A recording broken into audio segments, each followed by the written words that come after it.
शर्त है जमीन में कहीं भी रखोगे वहीं स्थापित हो जाएंगे। रावण लेके आया। प्रसन्नो भवदेवेश लंकां च त्वां नयाम्यहम् सफलं कुर्मे कार्यं त्वामहं शरणं गतः।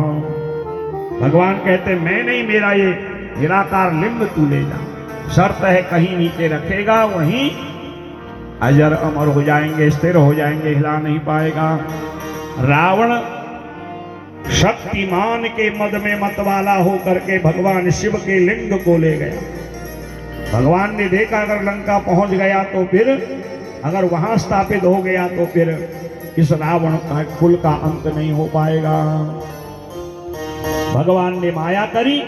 ब्राह्मण एक जो है गैया चराने वाले गोपाल के भेष में नदी के किनारे, अचानक रावण को लघु शंका लगी।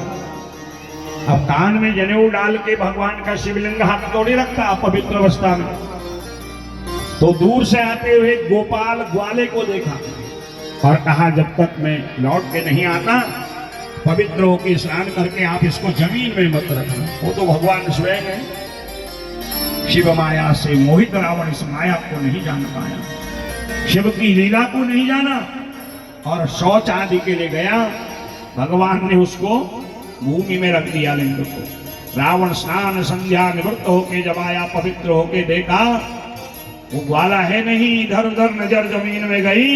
ओ इसने तो इस शिवलिंग को जमीन में रख दिया और उस शिवलिंग को हिलाना चाहा, वो रत्ती भर भी नहीं हिला, तिनके के समान भी नहीं हिला। और अंततः कहा प्रभु मैं भी तुम्हारा बड़ा जिद्दी हठीला भक्त हूं, अगर आप प्रसन्न नहीं होगे मैं अपने मस्तक काटते रहूंगा फूल की भांति। एक एक करके सारे मस्तक भगवान को अर्पित किए। 10वां मस्तक काटने को तैयार है। भगवान लिंग से प्रकट हो गए और उसके मस्तक की चिकित्सा करने लगे, दवाई करने लगे। ये क्यों कर दिया? उन्होंने मस्तकों को शल्य चिकित्सक की भांति एक सर्जरी करी भगवान ने। समझ वैद्य बन करके औषधियों का लेप करके उन मस्तकों को चिपका दिया और रावण से कहा मैंने आज तुझे पुनर्दर्शन दिया है तो मैं वैद्य रूप में तेरी चिकित्सा करके तेरे दुख को दूर करने के लिए आया, इसीलिए आज से लोग मुझे वैद्यनाथ हम कहेंगे। अतः वरम प्रवक्ष्यामि वैद्यनाथेश्वरस्य ज्योतिर्लिंग शिवाह्यम श्रूयतां पापहारकम्। और भगवान वैद्यनाथ आज भी महाशमशान में चिता भूमि में बिहार प्रांत में विराजमान है और सभी के पातक कष्टों को दुख दूर करते हैं। बोले वैद्यनाथेश्वर भगवान की हर हर हर महादेव। और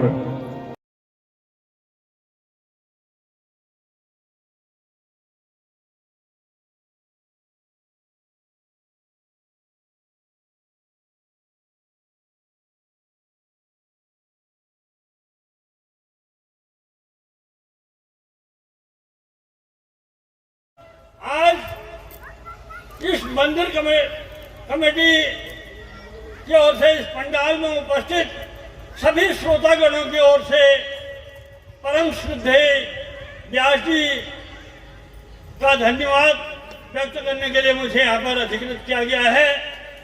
तो मैं यहाँ पर जो भी कहूँगा अपनी ओर से नहीं कहते आप सब लोगों की ओर से कहूँगा दो शब्द कि जो आप व्यास जी जो यहाँ पर शिव महापुराण कथा के रूप में जो ज्ञान गंगा यहाँ पर प्रवाहित करी, उसके लिए हम सब इतना ही कह सकते हैं कि वयं धन्या वयं धन्या वयं धन्या। ये आप सब लोगों की ओर से इस क्षेत्र के सभी भूमि मंदिर पर आस्था रखने वाले हर सभी लोगों की ओर से व्यास जी का धन्यवाद ज्ञापित करता हूँ और उम्मीद है कि व्यास जी के मुखार बिंदु से जो ज्ञान गंगा प्रवाहित हुई है वो समूचे उत्तराखंड वासियों के कल्याणार्थ हो और शुभ हो, सबको सद्बुद्धि आए, सब फले फूले और सब सर्वांगीण विकास हो इस राज्य का, यही हम सब कामना करते हैं। इन्हीं शब्दों के साथ मैं अपनी वाणी को विराम देता हूँ। धन्यवाद। ध्यान अपना दीजिए 24,000 श्लोकों का सार ये पावन ग्रंथ कहाए शिव की महिमा बतलाए 24,000 श्लोकों का सार यह पावन ग्रंथ कहाए शिव महिमा को बतलाए हो जा पुनीत विषयों को जीत हो जा पुनीत विषयों को जीत मन कामना पे शिव चरणों में ध्यान अपना दीजिए शिव पुराण शिव जी की आरती शिव चरणों में ध्यान अपना दीजिए ये विश्वनाथ करते संगात सब दुख मिटाने वाले भव पार लगाने वाले ये विश्वनाथ करते संगात सब दुख मिटाने वाले भव पार लगाने वाले जप नमः शिवाय ओम नमः शिवाय जप नमः शिवाय ओम नमः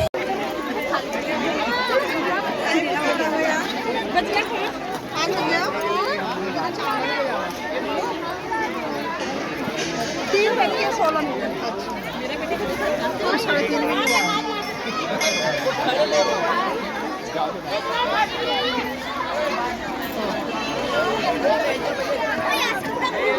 कुटुंब परिवारस्य दीर्घायुरारोग्य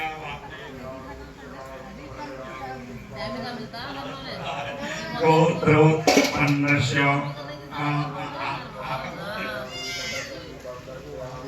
तुलाराशे लोक शरणपत्नी परमणपत्नी पुत्रपुत्री कुटुंब परिवारस्य भारद्वाज गोत्रा इनकी राशि कन्या राशि देवी सभक्तिका अंगौ सर्वभाग समृद्धे बच्चों का नाम बता दो कुंभ राशि गौरव नीलाया रुपया मकर राशि पंडित राशि जितेंद्र वर्मणो दीर्घाया